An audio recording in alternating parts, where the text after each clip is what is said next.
Good evening, members of the board. It's a pleasure to see you all again. And Tom, you too.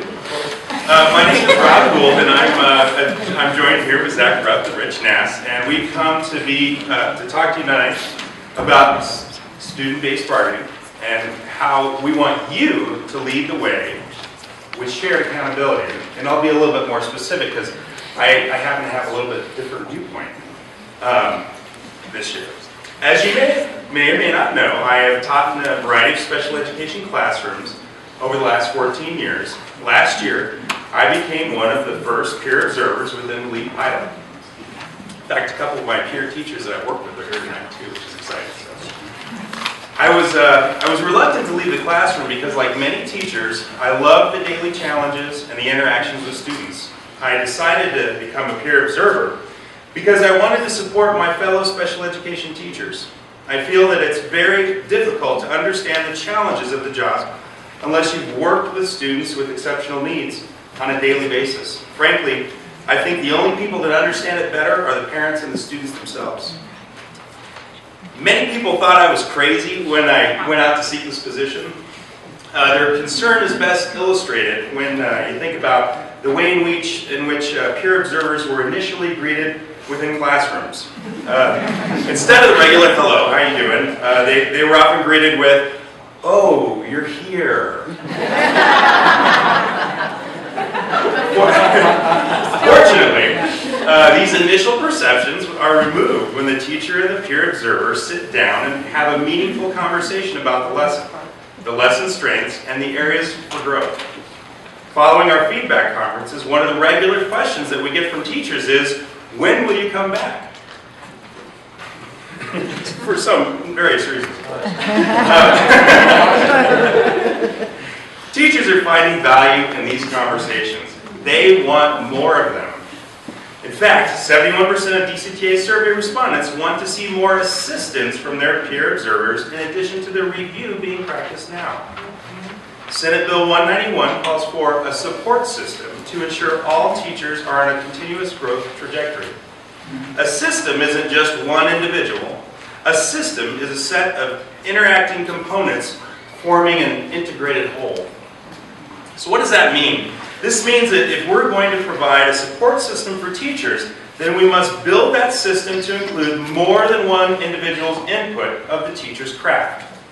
A fair and equitable support system should include the opinion of someone that is familiar with the culture and climate of the school, as well as someone who has gone through the extensive training necessary to provide an objective opinion based on the common understandings of effective teaching, along with the necessary insight into that teacher's particular classroom.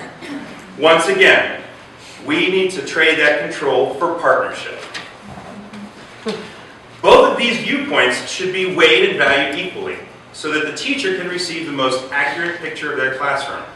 Teachers want and need shared accountability. Our teachers are prepared to share joint accountability in the determination of who should stay in the teaching profession and who should seek other employment. In fact, 82% of survey respondents believe their peer observers and administrators should jointly determine when a teacher should be placed on remediation. 83% of them say they believe that non-renewal decisions based on teaching performance should be made by a joint panel of teachers and administrators. DCTA is a data-driven organization, and we can provide examples of school districts who have had success in utilizing the right balance of review and support to create a top-notch teaching force.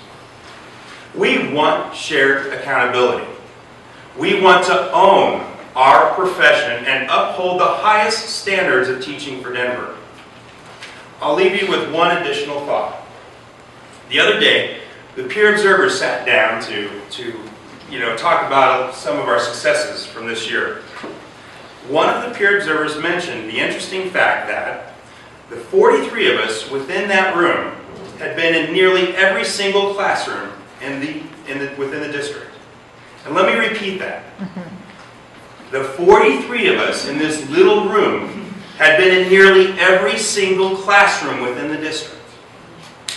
When you think about that fact, It helps you come to the realization that as big as a school or a school district often appears to be, there are ways to create systematic and effective changes within our district. Peer observers have a unique insight into Denver's classrooms and what effective teaching looks like across the district.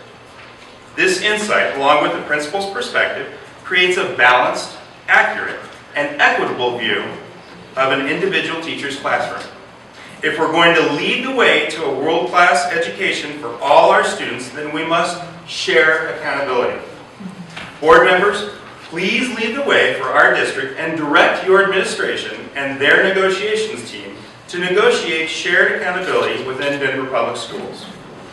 If we can support every single classroom and teacher within the district, then we can in turn support every single student as well.